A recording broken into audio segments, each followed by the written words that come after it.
Another study shows that under normal circumstances, over a third of pedestrians will casually toss flyers onto the street.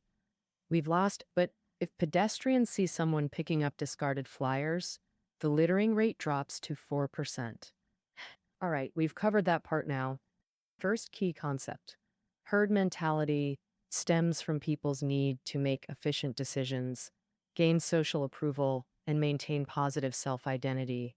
To influence others using herd mentality, we can leverage mass behavior, counteractive minority influence, location title similarity, and environmental cues, or practical techniques. Now let's move to our second key concept: commitment. Once people make commitments, they naturally want their actions to align with those commitments. This is because finalized decisions free us from exhausting cost benefit analyses. When similar situations arise, maintaining consistency with previous decisions becomes the default. Moreover, people self pursue to validate their commitments through various mental justifications. Consistency also relates to honesty, projecting impressions of strong character and intelligence. Based on this psychology, the author suggests three techniques: soliciting active commitments, making public specific promises, and future binding agreements. First technique: request active commitments. In one experiment, researchers posing as beachgoers left a radio with sunbathers before swimming. In the first scenario, where help was requested, most agreed and verbally committed to watch the items. In the second scenario, without requests for help, another staff member attempted to steal the radio. In the non-commitment group of 20 people, only 4 intervened. In the commitment group, 19 took action. This verbal commitment technique applies to various scenarios, like managers having subordinates repeat instructions for better execution. Therefore, if you want compliance, request active commitments from others. Second technique: make commitments public and specific. Researchers conducted an experiment at a California hotel, asking guests to make environmental commitments during check-in. In one scenario with vague commitments, guests simply checked boxes about environmental protection. Another group made specific commitments like reusing towels during their stay. Commitment makers also received Friends of the Earth pins with the specific commitment group, showing broader environmental actions. This demonstrates specific commitments outperform vague ones. Effective public commitments require 2 steps: ensuring specificity first. In our case, towel reuse is concrete compared to general environmentalism. Second step: place visual reminders in commitment environments, like environmental pins. For office energy savings, combine paper recycling commitments with switch reminders. Post reminders near bins. Remember your commitment. Turn off lights. Third technique: future binding. Schedule beneficial changes for future implementation rather than immediate adoption. As a leader planning workflow reforms, announce changes 3 months ahead. This approach gains more support than immediate implementation, because near-term versus distant future trigger different mental evaluations. Immediate decisions focus on willingness and perceived losses. Distant commitments engage values and abstract ideals.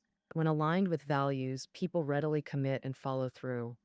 Another future binding method involves making people responsible to their future selves. In a retirement savings study, showing digitally aged versions of participants increased savings rates significantly.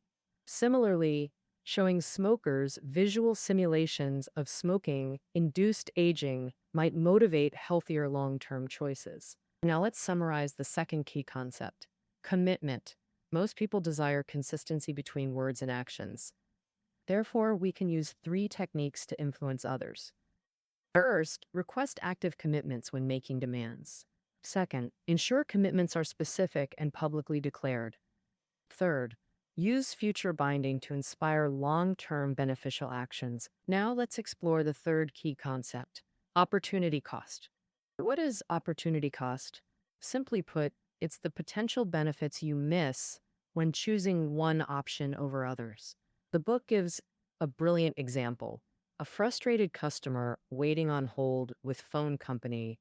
To retain the customer, the agent asked, "What's your favorite song?" When the customer answered, the agent started singing it over the phone. In this quirky example, hearing the song became the opportunity cost of hanging up. Like, because ending the call meant missing the personal concert, the clever agent artificially created valuable opportunity cost to retain the customer. How do you apply opportunity cost in daily influence? Method. Help decision makers by making opportunity costs explicit. People often overlook opportunity costs during decision making. An IKEA ad shows left, unhappy woman with fancy cabinet, one shoe, costing $1,700. Right, happy woman with IKEA cabinet, holding 48 pairs, total under $1,700. Caption. Affordable IKEA cabinet plus 48 pairs of shoes, less than $1,700. This directly shows that buying a custom shoe cabinet might limit your shoe collection. The opportunity cost of custom cabinets becomes abandoning storage functionality, making IKEA options more appealing.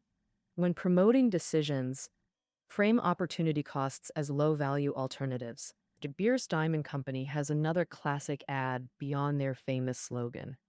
It features huge diamond earrings with text, "Remodel your kitchen next year." This strategy materializes opportunity cost as postponable home improvements. Creating urgency, diamonds must be bought now, kitchens can wait. Conversely, to deter decisions, present opportunity costs as high-value losses. Restaurants give toys to waiting children. Banks play financial tips during holds, increasing wait opportunity costs. Summary. Opportunity cost equals lost value from unchosen alternatives. Effective influence requires explicitly revealing specific opportunity costs. While the book contains 50-plus techniques, we focused on herd mentality, commitment, and opportunity costs. Uh, does using more techniques guarantee better results? Not necessarily. Conflicting psychological mechanisms may reduce combined effectiveness. Overuse risks counterproductivity. The book advocates subtle changes for significant impacts.